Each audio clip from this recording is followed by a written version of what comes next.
जैसा नेपाल में अब हुआ। मुझे तो ताज्जुब हो रहा है, ये सब भारत में अराजकता का जो लोग स्वप्न देख रहे हैं, भारत की महान जनता अपने महान राष्ट्रभक्त नेता के नेतृत्व में मजबूत है। ये अराजकता फैलाने वाले अराजक तत्वों से हमारे देश की जनता सतर्क है। ये लोग पहले किसान आंदोलन में हिंसा फैलाना चाहते थे, हमारे प्यारे किसानों को भड़काने की कोशिश किया, लेकिन किसान भटका नहीं और जान गया कि मोदी जी ने आज किसानों के हित चिंतन के लिए टैरिफ के मामले में एक महाशक्ति से के सामने दृढ़ संकल्पित होकर खड़े हो गए।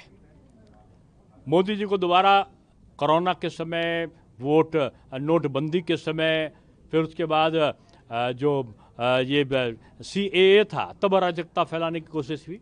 370 लागू होने लगा तो कहा देश बढ़ जाएगा, तब अराजकता की कोशिश किया। अभी वक्फ पे अराजकता की कोशिश किया, अभी ट्रिपल तलाक पे अराजकता की कोशिश किया। संविधान खतरे में है और आरक्षण समाप्त कर रहे हैं कि झूठी अफवाह के आधार पर अराजकता की कोशिश किया और फिर चुनौती दे रहे हैं। ये चुनौती देने वालों को मेरी चुनौती है कि आपकी हैसियत नहीं है कि भारत ऐसे राष्ट्रभक्तों के देश में और मोदी जी के रहते हुए आप अराजकता फैलाने की कोई भी संभावना करने की कोशिश कर रहे हैं। ये संभव नहीं इस भारतवर्ष में। ये भारतवर्ष दुनिया का नंबर 1 बनने के लिए, विकसित भारत के लिए तैयारी कर रहा है। गिरिराज सिंह जो ये है सांसद, उन्होंने बताया था कि गिरिराज सिंह ने कहा कि मस्जिदों से जो फतवे जारी हो गए तो वो मंदिरों से भी हुंकार भरी जाएगी। किन्होंने कहा? गिरिराज सिंह ने, बेगूसराय के जो सांसद, उन्होंने। नहीं, देखो, देश धर्मनिरपेक्ष भी है और देश में हिंदू मुस्लिम मिलकर रहे, ये प्रधानमंत्री जी की आकांक्षा रही। उन्होंने कहा 140 करोड़ देशवासियों के लिए वो काम करते हैं और मैं समझता हूं कि 5 वक्त के मौलवी का उतना ही सम्मान है इस हिंदुस्तान में जितना 2 वक्त की पूजा करने वाले पुजारी का।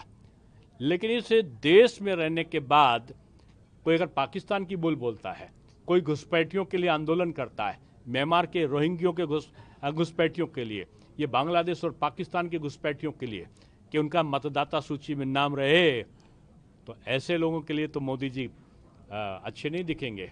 उनके लिए काल बन के हमारे देश की जनता खड़ी होगी। उन्होंने बताया है आगे कि मुसलमानों को नमक हराम कहते हुए कह रहे वो कि लोग मदद लेकर भी मदद नहीं करते, उन्हें यही नहीं, देखिए, मैंने बयान नहीं सुना है उनका और उन्होंने किस संदर्भ में क्या कहा है ये तो वही बता सकते हैं। अच्छा सर, राहुल गांधी जी ने कहा है कि मोदी जी का जो मणिपुर दौरा है वो इतना मायने नहीं रखता जितना वोट चोरी का आज लोग। नहीं, राहुल जी कह रहे हैं कि मणिपुर का नहीं रखता, तो राहुल जी बता दें मलेशिया का उनका रखता है।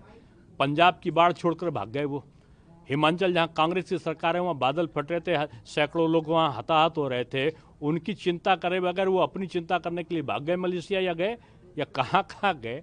पहले अपनी यात्रा को बताओ ना कि मणिपुर के तो भारत का एक अंग है और मजबूत मणिपुर बने, इसके लिए प्रगतिशील होने के लिए गए मुख्य प्रधानमंत्री जी। वो कह रहे हैं कि जो वोट चोरी का नारा देश देश में बच्चा बच्चा आज पहले